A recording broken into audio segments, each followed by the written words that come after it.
Okay, good Friday morning, everyone, and happy day before World Migratory Bird Day. My name is Tim, and I work at the Urban Ecology Center. And thank you for joining the Brew City Birding Festival, which is sponsored this year by Boggs Footwear. Boggs Footwear is part of Milwaukee's own Waco group, so I encourage you to support this local company that makes super comfortable and durable footwear. This is day 4 of the festival, which has included bike rides, canoeing, walks, painting workshops, trivia, and coffee. And today we're kicking off the first of 4 lectures, starting with birds, the beautiful, the bizarre, and the brand new. This morning's lecture is also part of the Backyard Naturalist series. Every Friday morning at this time at 9 a.m., we gather virtually from the comfort of our living spaces to take a closer look at the critters that share our yards, share our homes, or even share our bodies. So first and foremost, I'd like to give a big shout out to those who are able to support the series by purchasing seasonal subscriptions and anyone else who joins us every Friday morning. You keep us going with your inquisitive mindsets, your humor, and your passion for learning. Parts of this festival and the weekly Backyard Naturalist series are brought to you by the UEC in My Backyard. One of the Urban Ecology Center's programming responses to that global shift that made it safer for us to stay at home for a while, at least starting last April. And this programming continues today and hopefully will be part of our programming even when it will be safe to open up the Urban Ecology Center buildings. And I'm super grateful to this month's UEC in My Backyard sponsor, McGillis Weimer Attorneys at Law, local attorneys with over 50 years legal experience that handle personal injury, family law, estate planning, and more. And I will say that Graham Weimer is a good friend that I trust, and I've referred him to people close to me. So again, a big thank you to McGillis Weimer Attorneys at Law for sponsoring the UEC in My Backyard for the month of May. Because today's program is part of the Brew City Birding Festival, I've decided to take a little bit of a departure from the theme that we usually have every week of focusing on a particular organism from our backyards. And I'm going to focus on the 3 B words you see here. And I do have to say this was one of the more difficult programs for me to put together of all the programs, at least over the past 13 months or so. And it probably has to do with the fact that I was thinking about this. I've given so many bird talks, and I did a rough estimate of how many I've given over the 19 years. I mean, once you're identified as a birder, you just do a lot of bird stuff. And when I was identified as a birder, about a few months after that, all my gifts and Christmas and birthdays are bird related. And then you just kind of get pigeonholed, pun intended, into that. So when you're just giving a general ornithology lecture, I've probably given maybe 225 lectures. I was trying to do the math over the years. And again, those were either focused on a particular bird or a part of bird biology, feathers or migration or conservation. Or earlier this week, it was fun to do a talk about birds in the movies. But at the end of the day, I decided to go back to those 3 B words and kind of make it 3 parts, the beautiful, the bizarre, and the brand new. And the first word is beautiful. So beauty is certainly in the eye of the beholder, of course, and beauty can take many different forms. But I focused on the visual this time. It's a little bit easier to share. And this is the Backyard Naturalist series. And there's beauty in our yards. There's beauty in what visits our yard. So with that, I'll start with some birds that I think many of us probably take for granted, specifically because they are these common backyard birds. So holy cow bird, look at this beautiful bird, the blue jay. And in many circles, it gets a pretty bad rap. I mean, people think of them as raucous and aggressive, but just look at the plumage, the patterns, the blues. And I promise you, if you traveled to a far off place and had never seen a blue jay before, and you were deep in a jungle and you saw this thing come in, just imagine how amazing it would be, how it would grab your attention. And to think that these blues, like most blues in nature, come from structural differences. So it's kind of playing with the light to make your eyes think you're seeing blue. You are seeing the blue in the light, but it's not a pigment. like a lot of colors in nature. This is just those feathers are taking that light, which has all the colors, and reflecting the parts that appear blue to us, to our eyes. So when you think of all the different shades of blue and again, the patterns and textures, excuse me, this is a pretty amazing bird, and we get to see him pretty regularly. I also feel similarly about the cardinal, and this isn't the best cardinal photo, but I was just on a walk 2 days ago in Washington Park, and a bright red cardinal perched in a tree, and the tree was full of white blossoms, and it was a beautiful dark blue sky. And again, so this isn't the best image of that, but it's the closest I could come to that. The brilliant colors, one produced by a bird, one produced by the flowers of a tree, and one color produced by the sky and the reflection of sunlight, the refraction of sunlight. And so, you know, I can't think of a more patriotic image, at least for people in the US or Norway or Cuba or Russia or any other country with red, white, and blue flags. But what a gorgeous bird. And I've heard firsthand from visitors from faraway places, the sheer delight that they see when they see their first cardinals. So try to see the blue jay and the cardinal again with that mindset that we are really lucky that they're around. And there's another stunning looking animal that we may not look at all the time, but man, when I look at the mallard, sometimes when the light is just right, boy, I get lost in the beauty of this bird. And it's just one that is everywhere, and we see it all the time, and we probably don't take a closer look. Maybe you do, but every once in a while, I just get lost in the colors of this bird, the beauty of this bird, particularly when the sun is low and the colors are reflecting off the head. And sometimes it appears green and sometimes it appears blue, which is again, an artifact of those feathers reflecting different wavelengths of light. So, and then when you get the reflection in a still pond, the mirror bird is amazing. So those are kind of the common birds that to me just invoke the image of local beauty. And then there's some other local birds that garner attention. Maybe they're a little less common or they're more seasonal. So staying on the duck theme, it is hard to beat the colors of the wood duck. And again, I don't have to go far to see a wood duck, right out to the Washington Park Lagoon. It's hard not to notice this beauty. And this is one of the birds, and there's several of these that I kind of think of as a color by number bird. It just looks like somebody drew the outline, drew some lines and said, all right, I'm going to put this color here and this color here and this color here. But then again, like with the other birds, it's not just the colors, it's the pattern, it's that fine texture on the flanks with the tans and the whites just interplaying, and kind of looks like those pictures that you need to stare at and an image will pop out at you. So, and another bird that just, and again, this picture doesn't do justice, but it's not uncommon. But when I do see this bird, it just takes my breath away. The Blackbellied warbler. You have that flaming orange and the different shades of the orange. It's like the bird is hottest at the tip, and then it cools down as it goes to the rest of the body. And its call, it starts with this really high call. You think it's about as high as it could get when it starts its call, but then it keeps going higher and pushes the limits of at least what we can hear. So as we get older, we lose some of that higher frequency hearing. And so you may not be able to hear the Blackbellied warbler at all, but if you're younger, you'll probably hear it go all the way up until to the nether regions of the sky or wherever high frequencies go.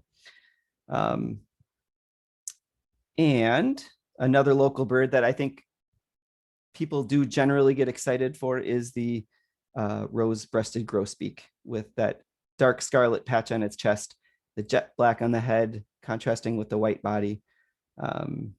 The black, which is the absence of color, contrasting with the white, which is all colors. And of course, that color playing that pattern, again, has to do with the fact that any light that hits this bird, if it's sunlight, is going to be kind of white light unless it's filtered out and it's dawn and you lose some of the colors. So really what that black color is doing is it's taking all those wavelengths and absorbing them and not letting them leave. So we see them as black. And then the white feathers are reflecting everything. And so we see all of the colors that combine to make white. And then what the red colors are doing are they're absorbing all the colors that aren't red. And then the red wavelengths are going back to our eyes. So that's kind of just my short list of what when I think of beauty, these are the birds that come out. And I missed a ton of them, of course, and you could argue that, but this is where I was in the moment. And I have just a few runner-ups because I didn't want to make it too long. But these aren't rankings. Again, these are just birds that came to my mind. So the Eastern Towhee, probably because I saw it a few days ago, is beautiful. The Northern Flicker, the yellow shafted flicker, is just a gorgeous bird. And I was fortunate enough to see them in courtship the other day. I was looking through my binoculars, and this is again a testament to even if you see a bird, look at it for a while, see what it's doing, and you often will see something new. But there were flickers on the ground, which is pretty normal. They tend to be ground feeding birds, and which is a little rare for woodpeckers. They behave a little bit more like robins, but they were all looking up, and so there were 3 of them. They were all looking straight up. So of course I took my binoculars and went and tried to see what they were looking at, and it was kind of like the same game that my kids play. Like, I made you look, because they weren't really looking at anything. What they were doing is they were doing courtship behavior. So in addition to looking up, they were probably just displaying their throats. Their wings and their tails were fanned out, and you just saw this brilliant play of colors in their feathers. And so just, again, this is a common bird, but the beauty really struck me. And then anytime you see, again, I like the blues a lot, the tree swallow flying by, reflecting all those blues. And of course, the red-headed woodpecker is one of the more brilliant birds. And there's many, many, many other birds that he could have put in here. And even the starling with their iridescent glow can be stunningly beautiful if you take a look in the light. So if we start to broaden the area and look to other parts of the world, there are just that many more examples of birds.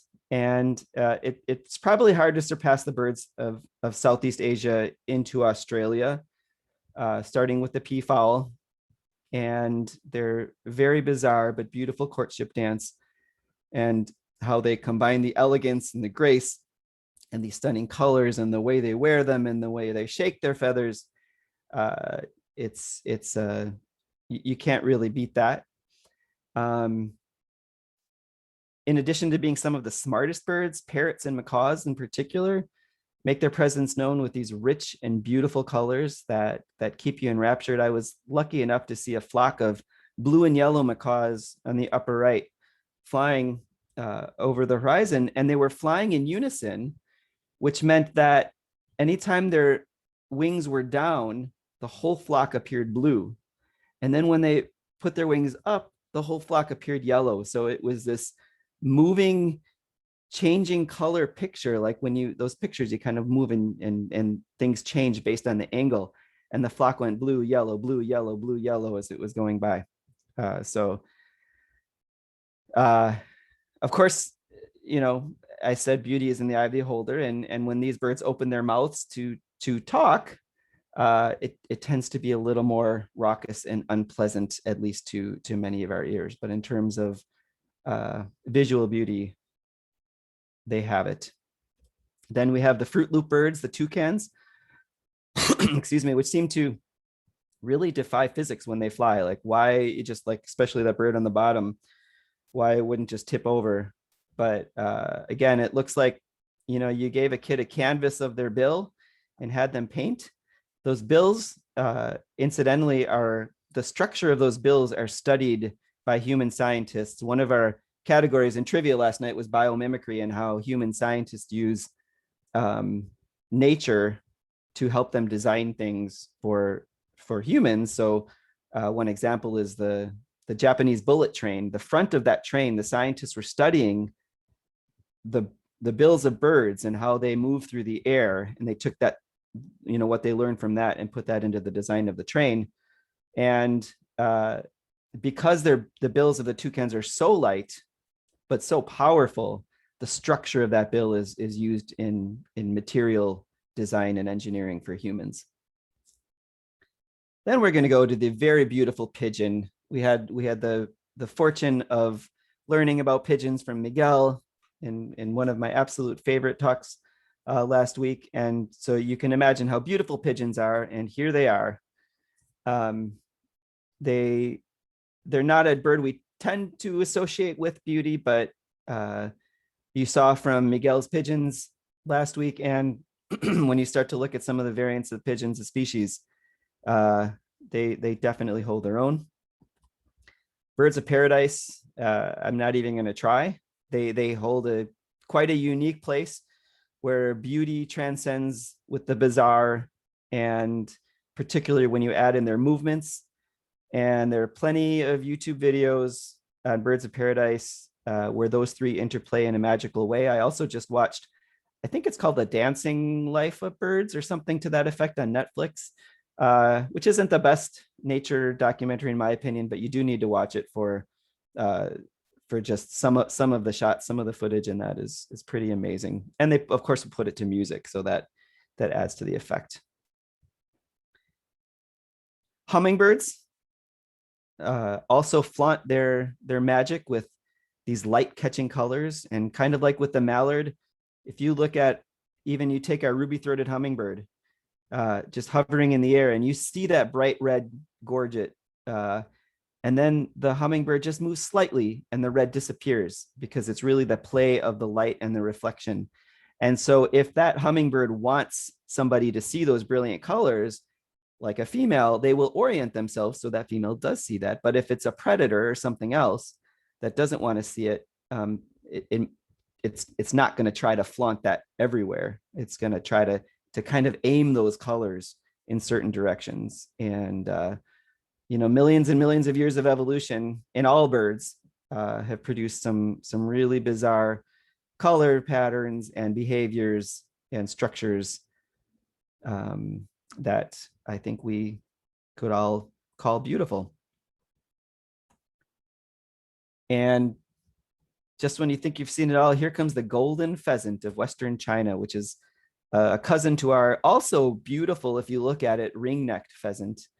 But a lot of these gallinaceous birds use their feathers not only for that brilliant color, but they're able to manipulate them in these strange shapes. And we'll see a little bit of that later, whether it's the peacock putting its tail feathers up, or in this case, not sure what it's doing with those neck feathers, like a shield around the head. But that whole group of birds, including the chickens and turkeys and everything, just have some really crazy stuff going on. I'll kind of show more of those color by number birds, the Gurney's pitta, the splendid fairy wren, the Gouldian finch. Somebody was having fun with these birds. The mandarin duck I mentioned earlier, the cousin to the wood duck, rainbow lorikeets, and the painted bunting here in North America. So could play this game all day, but I'll wrap up the beauty section here with one of the more sought after and striking birds, the resplendent quetzal of Central America. And this also gives me an opportunity to put in a plug for eco travel with the Urban Ecology Center. As it becomes safer to travel again, we're going back to Costa Rica next year. And I think every single trip we've taken there has produced a resplendent quetzal for all to see in all their glory, which just, you can't make this stuff up. I mean, you could, this would be something that if you were just to draw a really cool bird, you might draw something like this, but that evolution has produced it is pretty amazing.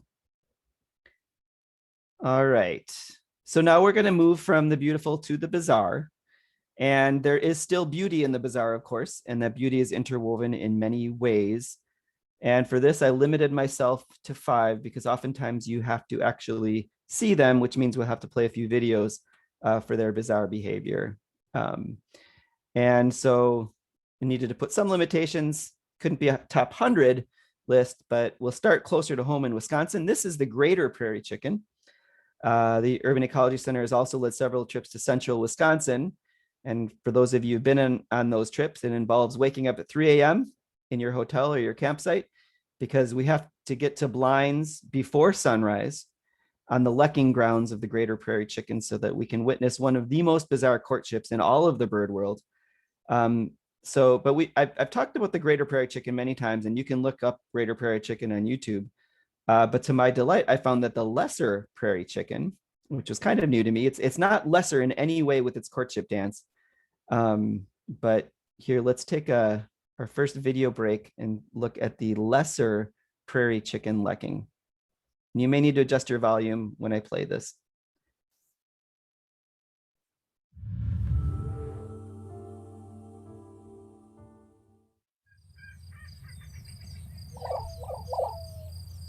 A strange sound marks the start of an ancient ritual.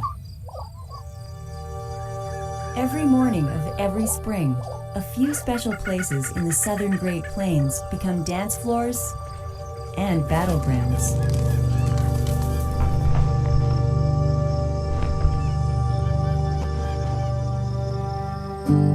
For most of the year, lesser prairie chickens are shy, inconspicuous birds about the size and shape of a Nerf football.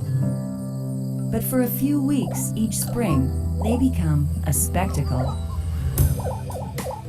Gathering before dawn at traditional dancing grounds, or leks, male prairie chickens engorge their fleshy eyebrows, inflate air sacs in their throats, and erect long plumes on their necks.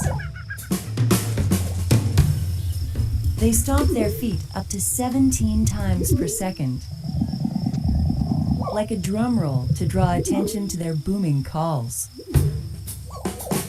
The end game of this extravagant show is mating, with as many females as possible. But first, males need to secure their territories. Border disputes between males escalate quickly.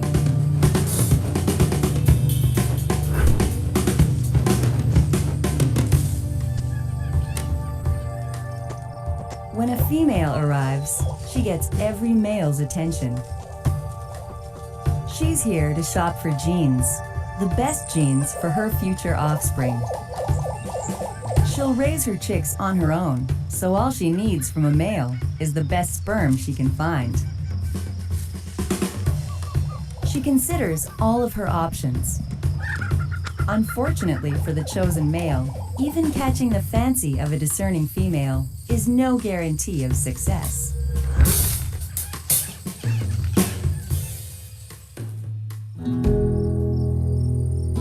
In recent decades, lesser prairie chicken populations have plunged, and they've disappeared from more than 80% of their former range. When native grasslands are developed for cropland, intensive grazing, or energy production, prairie chickens lose the habitat they depend on. But for now, they're still hanging on in well-managed rangelands and the few wild prairies that remain. Back on the lek, the female is gone. With no one to fight over, the males settle down, put away their ornaments, and wander off to find food. They'll need their energy for tomorrow, when the ritual begins again.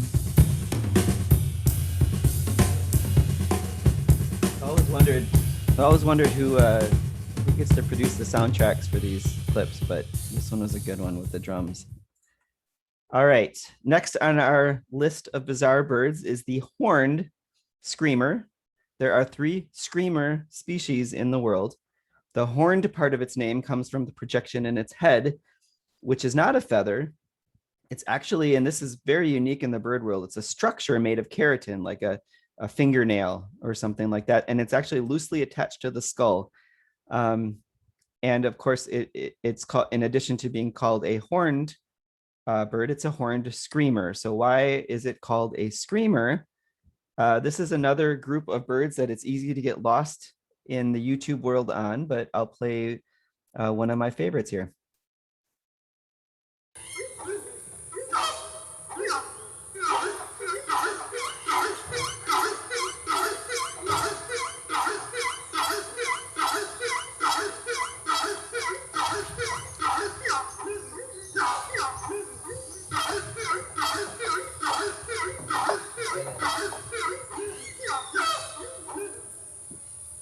This is a 47-minute video and I'm playing all 47 minutes. Just kidding. There's actually another good horn screamer video of a horn screamer that's kind of walking through a little village and just making the funniest noises as it walks through the village. So definitely check that out if you've got some time. All right. And a few of you were at the Bird Nerd Trivia Contest last night, and we had the question, what is the loudest bird ever recorded? And that belongs to the white bellbird. So again, another good rainy day activity is to Google bellbird courtship videos. And our trips to Costa Rica, sometimes we get to hear the three-wattled bellbird do its thing. And but the white bellbird has been recorded at 135 hertz, which is slightly louder than a jet engine or a live rock concert. And we'll take a listen to the white bellbird doing its thing.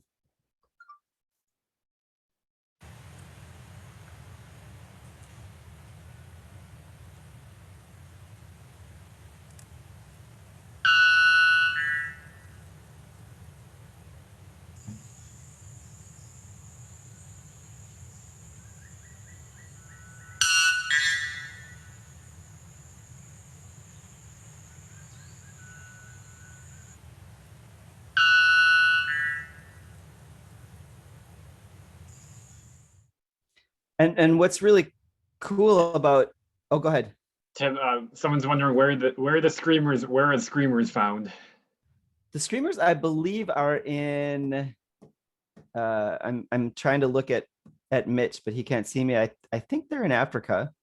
He was the one asking the question. Oh, he would have been my go-to. We can look it up. I think they're living in kind of the lake regions of Africa, but I could be wrong. We'll definitely look. Somebody will look it up for me, I'm sure. So the thing about the bellbird too, and I'll play it again while I'm talking to it because it's so bizarre. When it does this thing, here it's just a lone male courting a female. But if a female comes to the branch, kind of like with a lek, when a female comes, the males start dancing. That he'll make this sound. He'll literally go up to her ear as if you were to like whisper a sweet nothing into somebody's ear. And it will make this loud sound like an inch away from her ear. So, but I guess to each their own in what is important for courtship. All right, so what do we have next?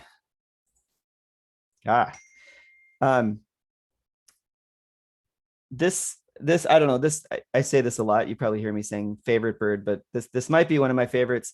The hoatzin, and it's just this really bizarre ancient bird from South America and its own lineage.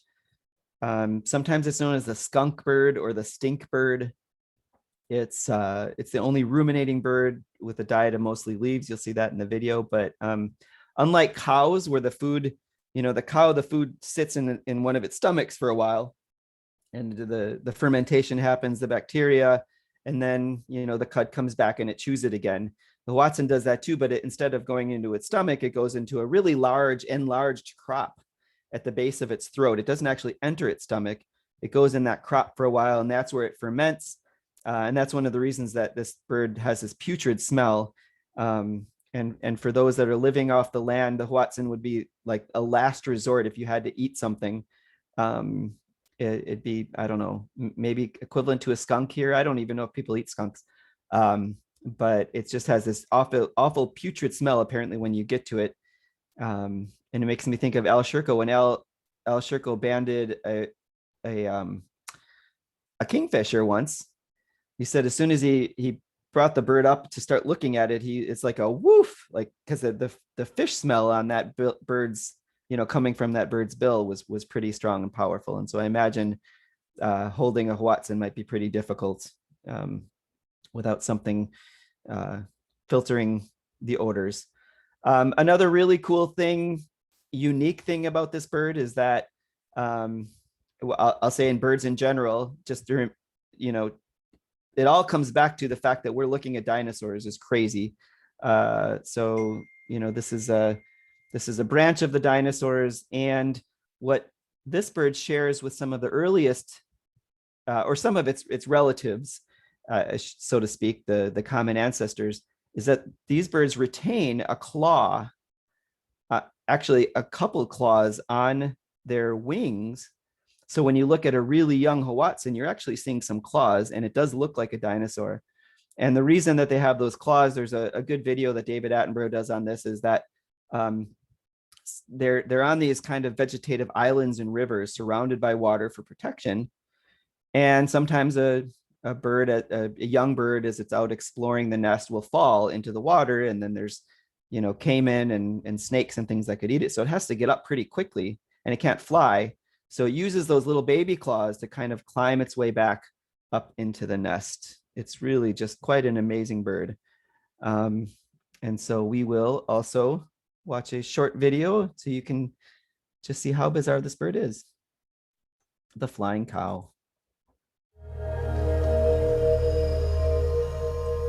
The riverbanks and gallery forests of the Orinoco Amazon basin house one of the strangest and bizarre birds, the Hoatzin, who has succeeded in foxing zoologists for years as to the origins of its odd characteristics. Its voice sounds more like a heavy smoker's wheezing than a bird call. But what makes it unique among birds is that it is the only bird in the world that depends exclusively on leaves as a food source. Food is broken up in the muscular and horny walled crop, where the symbiotic bacteria are located. Bacteria within the crop also serve as a source of nutrients by occasionally being moved to the stomach. The Hoatzin digests 70% of the fibers it ingests, but it takes 2 days to pass its food through the digestive system. For this reason, and also because its crop is so large, there's not much room left for flight muscles. As a result, the Hoatzin is a bulky bird, which makes only short, clumsy flights from tree to tree.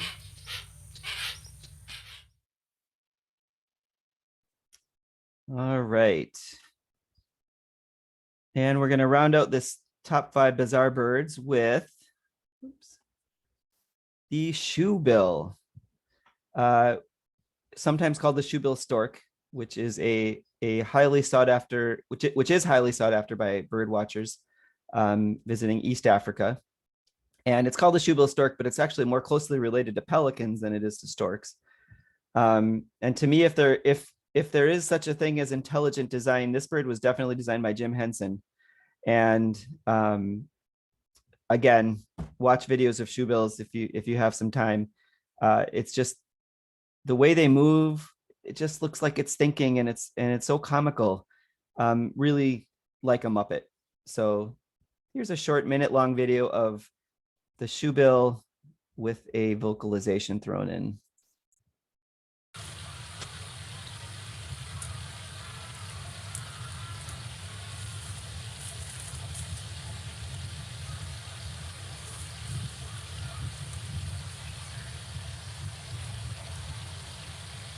I just picture somebody's hand in there in the neck like a puppet, and it's moving it around.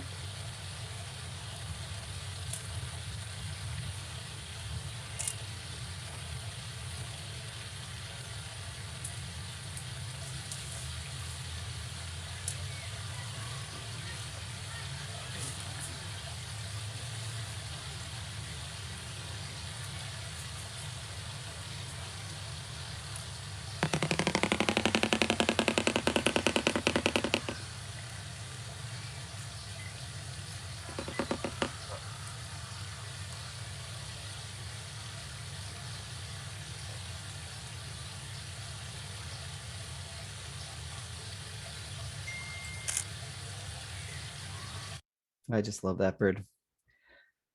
Okay, so those are the 5 bizarro birds, and now we're gonna go. The last section here is the brand new, and some things that science has learned since the last festival a year ago. So starting last summer, researchers at the University of Northern British Columbia and their colleagues discovered a variant on the iconic call of the white-throated sparrow which a few of my friends are lobbying to be renamed the yellow lord sparrow, lord being the part above the eye with that yellow.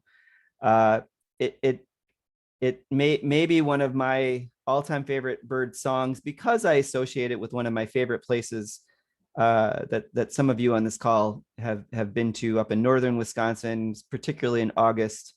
The sweet, sweet call of the white-throated sparrow. And after centuries of studying, researchers knew for a fact that this bird sings, "Oh, sweet Canada, Canada, Canada, Canada." And there's no debate on that until now. So a population in the western part of Canada, probably upset with political movements or something, they decided to remove, the western part of the country, decided to remove the Canada part of the song. So instead of ending the song with a 3-syllable note, Canada, Canada, Canada, they started singing a 2-syllable note. So we can, very short video, you can hear the difference. Listen for the Canada, Canada, Canada versus the new one.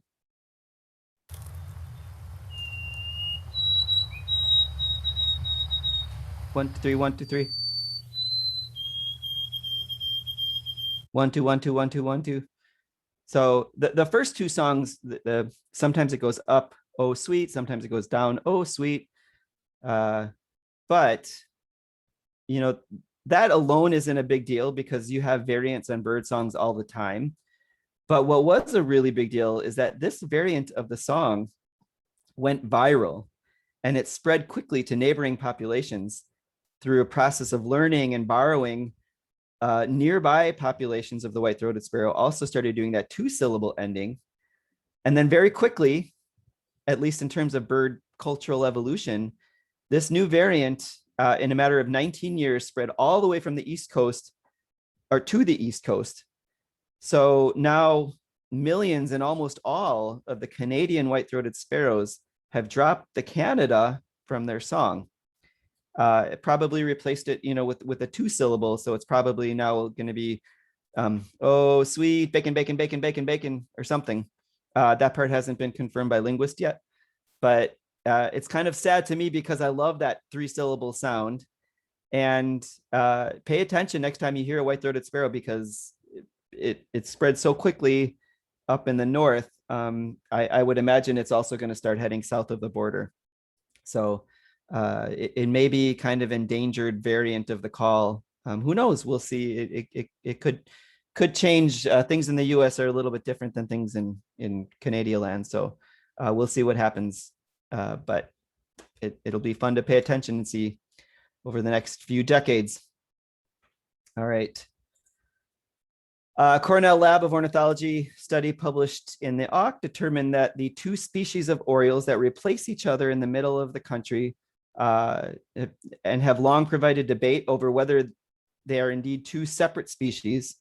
The study says they are likely to remain 2 separate species because the zone where they meet in the Great Plains, that hybridization zone, when the 2 mate, their offspring are less attractive to the rest of the population. So sometimes in that hybrid zone where 2 variants meet, the 2 species can become indistinguishable if the genes start to spread between both populations and it kind of homogenizes everything, or one variant can take over.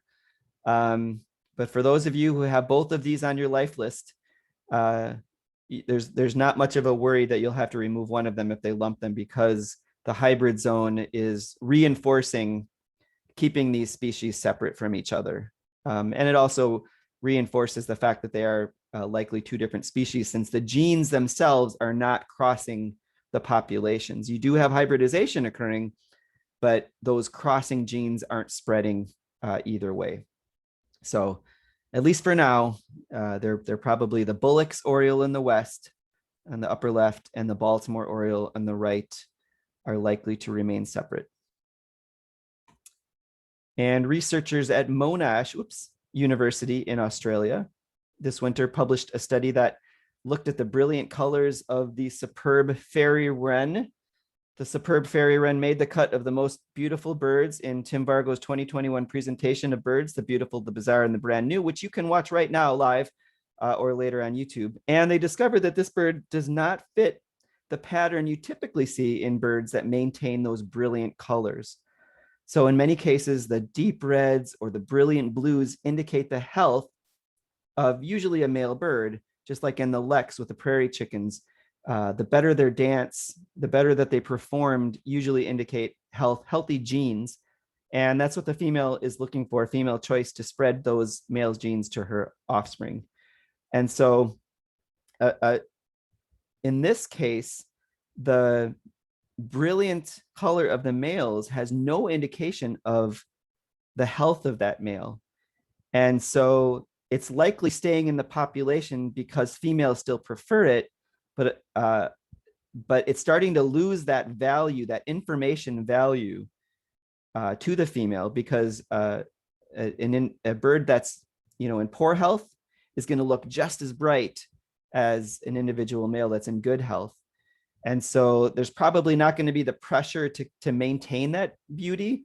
Who knows what's going to happen evolutionarily, but it may just drop out.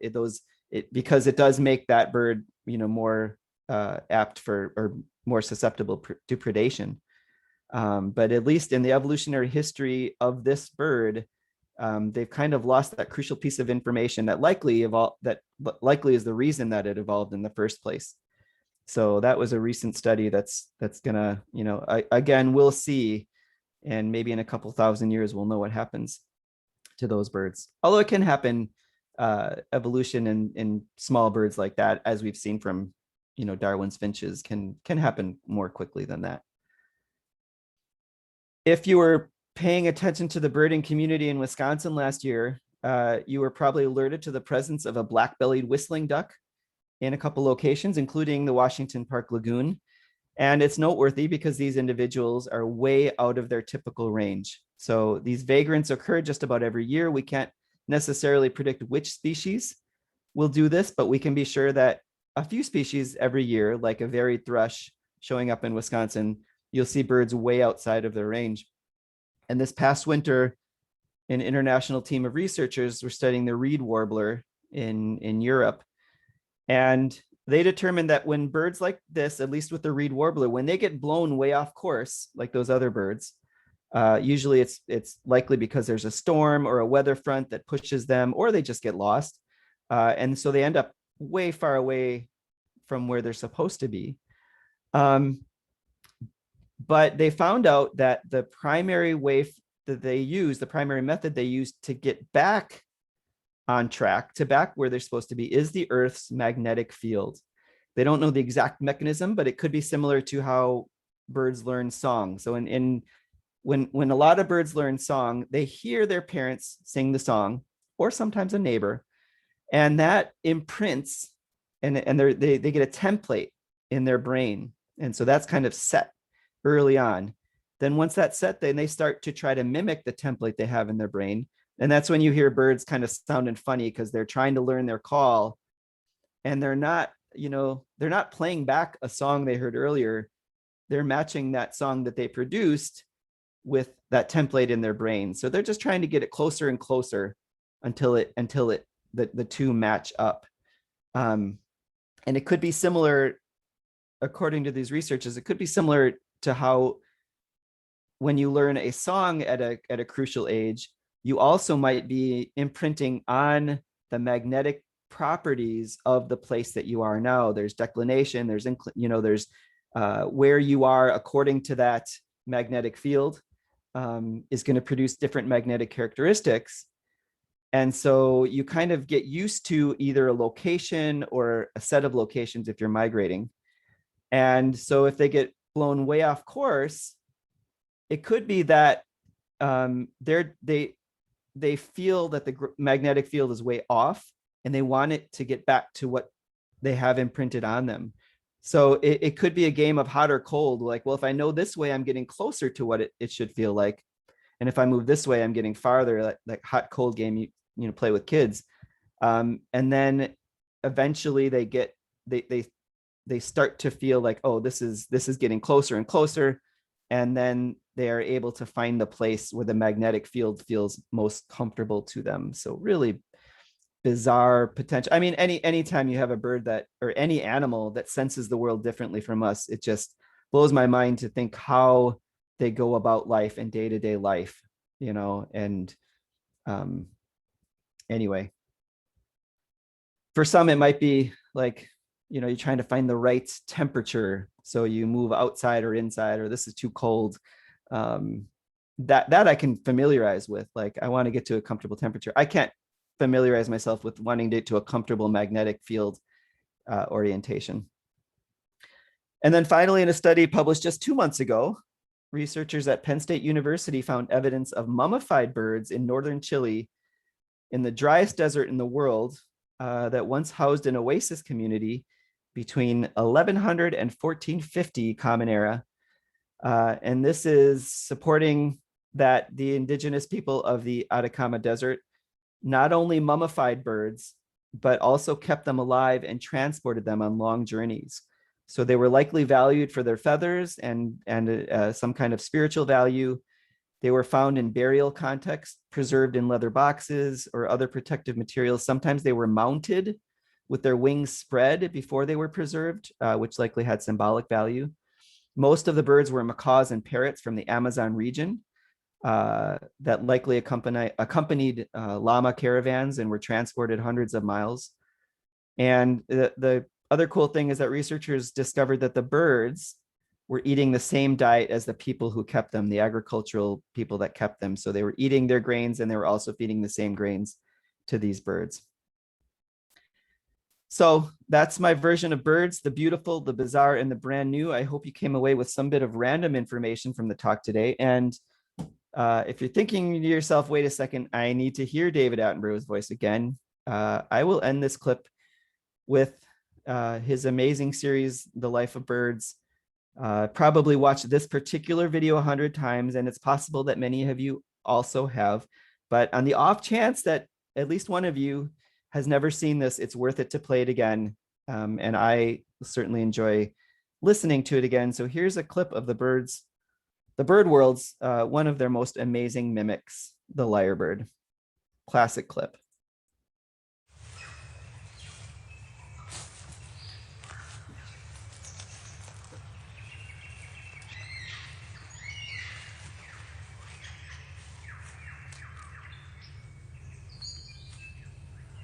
What bird has the most elaborate, the most complex, the most beautiful song in the world? Well, I guess there are lots of contenders, but this bird must be one of them. The superb Lyre Bird of Southern Australia.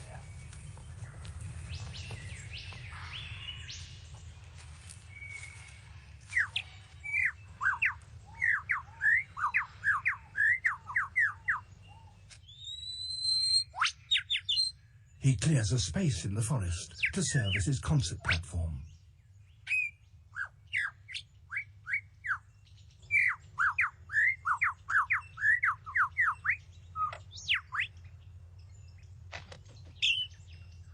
To persuade females to come close and admire his plumes, he sings the most complex song he can manage, and he does that by copying the songs of all the other birds he hears around him, such as the kookaburra.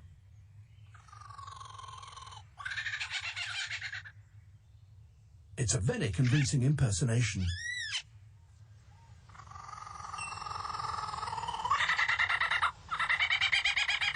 Even the original is fooled.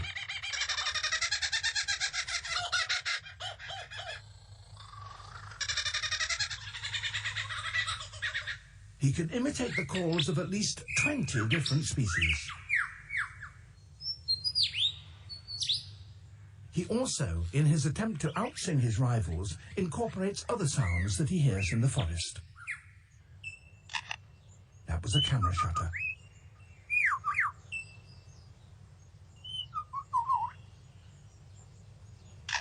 And again. And now a camera with a motor drive.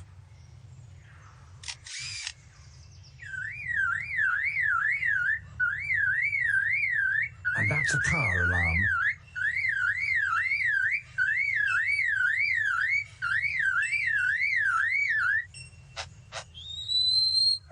And now the sounds of foresters and their chainsaws working nearby.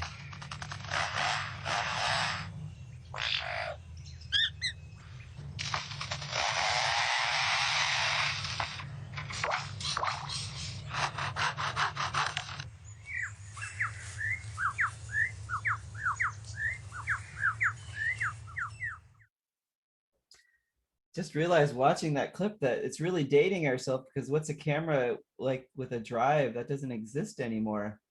So we're losing that part too. But thanks for joining. I went a little bit over, and